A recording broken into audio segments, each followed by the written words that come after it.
Mas voltando para a física, ok? A física dos elementos, pensados a partir de Dalton, fez nós questionarmos a estrutura da matéria. E aí a estrutura da matéria, questionada por Dalton, resgatou a ideia do átomo. Tá? Aí os séculos se passaram de novo. No século XIX, o que nós descobrimos? Que o átomo, ele não é indivisível, mas ele pode ser quebrado. Bem no finalzinho do século XIX, precisamente em 1899, um físico inglês chamado J.J. Thomson, ele conseguiu encontrar uma partícula menor que o átomo. Essa partícula menor que o átomo, em homenagem a toda essa história da eletricidade, ok? J.J. Thomson deu o nome de elétron a essa partícula. O elétron, hoje, não significa mais âmbar, mas sim uma partícula subatômica, uma partícula menor que o átomo. Isso significa, então, que o átomo deixou de ser uma partícula indivisível e passou a ser uma partícula que pode ser quebrada, já que existem coisas menores que ele.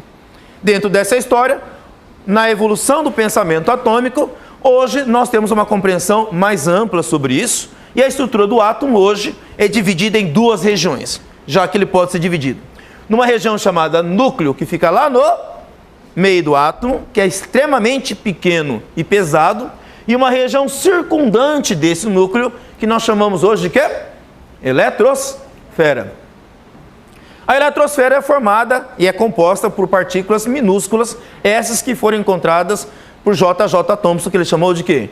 Elétrons. Por isso o nome da região chamada de eletrosfera, formada por elétrons. E no final do século XIX, começo do século XX, nas primeiras décadas do século XX, nós também entendemos como é que é a estrutura do átomo lá no meio. Por exemplo, nós começamos a fragmentar o núcleo do átomo, quebrar ele. Certo? Como? Bombardeando átomos, fazendo um trombar no outro.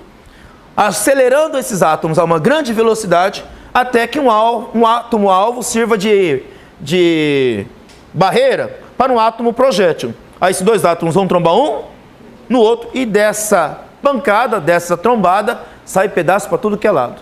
E olhamos esses pedaços e vamos ver do que é feito. Então, atualmente, a estrutura do átomo, ela é um pouco mais complexa do que havia sido pensado por J.J. Thomson ali no começo do século XX. Tá? J.J. Thomson pensou no final do século XIX, e no começo do século XX nós descobrimos que o átomo é um pouco mais complexo. Como é que é essa estrutura? Lá no núcleo, ok? Que é essa parte minúscula aqui, que nós estamos vendo no zoom do vídeo, tá? Nós temos aqui partículas hoje que compõem esse núcleo. Nós entendemos isso assim. Essas partículas são classificadas em dois tipos. Nós temos umas partículas representadas aqui em vermelho, chamadas de prótons, e partículas que aparecem ali, representadas em branca, pelo nome de nêutrons. Então hoje nós sabemos que os átomos são formados de quantas partículas? 3 partículas. Quais são eles? Os elétrons, que ficam na eletrosfera, e lá no núcleo quem? Prótons e nêutrons. Tá? Esses prótons e nêutrons são chamados de partículas nucleônicas. É claro, porque ficam aonde? No núcleo do átomo. Então essa hoje é a divisão da estrutura do átomo. Eletrosfera formada de elétrons e o núcleo formado de prótons e nêutrons. Outra coisa que foi descoberta a partir de J.J. Thomson lá no final do século XIX foi que os elétrons têm carga elétrica negativa. No começo do século XX nós descobrimos que os prótons tinham carga elétrica positiva.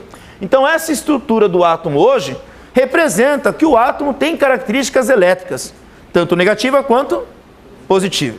Tá? Então, na abordagem moderna, a estrutura do átomo é uma estrutura da matéria, onde ela é organizada a partir de conceitos elétricos, ok? Que envolve ali o próton e o elétron, e outras partículas, como o nêutron, ok? Que acaba ajudando a unir esses prótons lá no núcleo do átomo.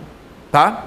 Então, essa parte inicial que eu falei para vocês da eletricidade, ela só pode ser compreendida a partir do momento que você tem uma noção ampla da estrutura do átomo e como ele é formado, e a partir disso explicar os fenômenos elétricos.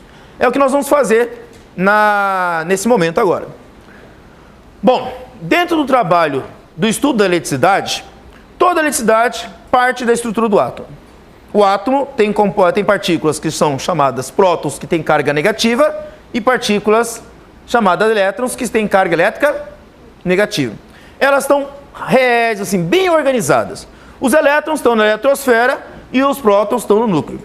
Essas estruturas, elas têm uma organização tão bem já compreendida por nós físicos e também químicos, tá, que trabalham com isso, que nós podemos até manipular essa estrutura, a ponto de, por exemplo, nós podemos criar átomos que nem a natureza foi capaz de produzir, ok? Esses elementos que nós somos capazes de produzir, que nem a natureza foi capaz de fazer, eles são chamados elementos transurânicos, tá? Com um número atômico muito alto, tipo o plutônio. Ele é um elemento químico artificial, número atômico 94.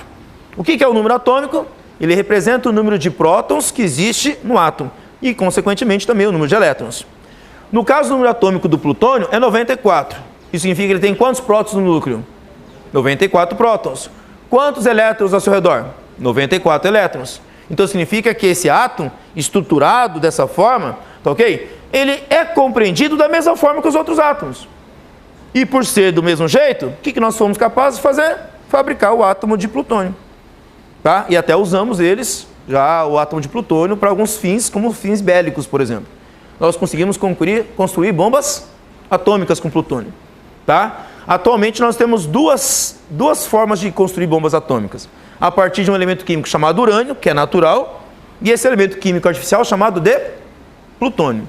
Tá? Então, nosso domínio sobre os elementos já é amplo a ponto da física de partículas e a química dos materiais gerar novas substâncias a partir disso, inclusive novos elementos. Bom, a natureza desses elementos, ok, são representados a partir dessas cargas elétricas aqui, a natureza elétrica delas. E dentro dessa estrutura, vamos ver o que nós podemos compreender aqui, tá? O elétron, ele fica orbitando esse núcleo em torno dele, e lá no núcleo, como eu falei para vocês, tá? Dando zoom lá na estrutura nuclear, nós temos aqui as marcas vermelhas desses objetos aqui que representam quem? Os prótons, e o que está em branco, os nêutrons, ok? Tá? Prótons ali e nêutrons que não têm carga. Aliás, o próprio nome nêutron já caracteriza a eletricidade dele, né? A característica elétrica dele é nêutrona. E o próton tem carga positiva. Mas essa diferença entre o próton e o elétron provoca o quê? Bom, se o elétron está orbitando esse núcleo, significa que algo prende esse núcleo, não prende? E se algo prende, significa que existe ação de força. Mas que tipo de força surge aí? Será que é uma força parecida com o sistema solar? Onde os planetas giram ao redor do Sol? No caso do sistema solar, a força é chamada força da gravidade. E a força da gravidade, ela depende da massa dos objetos. Quanto maior a massa, maior a força da gravidade. Por exemplo, quando eu pulo o tablado e caio, eu fui puxado para baixo, não fui? Pela força da gravidade. Se eu fosse mais pesado, ou seja, eu tivesse mais massa, o meu peso não seria maior? Então a força que me puxa para baixo seria maior. Então, a força da gravidade depende diretamente da massa do objeto que vai ser puxado. Mas nesse caso aqui, os prótons e elétrons, que têm naturezas opostas eletricamente aqui, eles não podem se atrair, ou o núcleo, vamos dizer assim de maneira geral, ele não pode atrair os elétrons somente pela força da gravidade. Porque se for por causa disso, a força da gravidade é muito fraca, porque essas partículas são muito pequenas. Então elas são tão pequenas que qualquer força da gravidade que fosse unir essas partículas, ela não teria intensidade suficiente para manter isso aqui girando ao redor do núcleo, os elétrons girando ao redor desse núcleo. Portanto, a força gravitacional não é responsável por isso. A força responsável por isso vem de uma descoberta feita por um físico inglês, ok? Chamado Charles Diffie. Okay? Ele fez essa descoberta lá em meados do século XVIII, inclusive. E não foi de natureza gravitacional. Ele descobriu a existência de forças de natureza elétrica. Como o próprio nome diz, ela envolve cargas elétricas. E o que ele descobriu? Bom, pouco tempo depois, melhorado por uma ideia de um americano chamado Benjamin Franklin, o princípio de Diffie, de atração elétrica e de forças elétricas, envolve cargas elétricas de sinais positivos e negativos. Tá? Benjamin Franklin foi o cara que deu o nome positivo e negativo à eletricidade. O que Diffie descobriu e Benjamin Franklin complementou? Se eu tiver dois corpos eletrizados com o mesmo sinal, eles se atraem mutuamente. Perdão, eles se repelem mutuamente, tá ok? Mesmo sinal, se repelem. Positivo com positivo se repele. Negativo com negativo também se repele, ok? Por outro lado, cargas de sinais opostos, eles se atraem. Então ele percebeu, tá? Nesse caso de Diffie, que a atração e a repulsão de cargas elétricas depende do sinal dessas cargas. Se as cargas são iguais, sinais iguais, elas vão se repelir. Se elas são de sinais opostos, eles irão se atrair. Logo, a eletricidade é feita de atração e repulsão. Com isso, acho que a gente consegue explicar o núcleo, né? Junto com a eletrosfera. Como? O núcleo é formado de quê? Prótons, que tem que carga? Positiva. Os nêutrons têm que carga? Neutra. Então, não vou interferir nisso, certo? Ok? Então, eu posso dizer que o núcleo ele tem carga positiva. Porque positivo mais zero dá positivo, né? Já os elétrons têm que carga? Negativa. E o que negativo e positivo fazem entre si? Se atraem. Então, o que o núcleo está fazendo com a eletrosfera? Se atraindo. Da mesma forma, a eletrosfera atrai o núcleo, certo? Eles se atraem mutuamente. Aí você pode pensar, professor, se é verdade, então, que o núcleo e a eletrosfera estão se atraindo mutuamente, por que então é a eletrosfera que gira ao redor do núcleo e não o núcleo ao redor da eletrosfera? Bom, eu poderia argumentar facilmente para vocês, dizendo o núcleo é núcleo porque ele está no meio, né?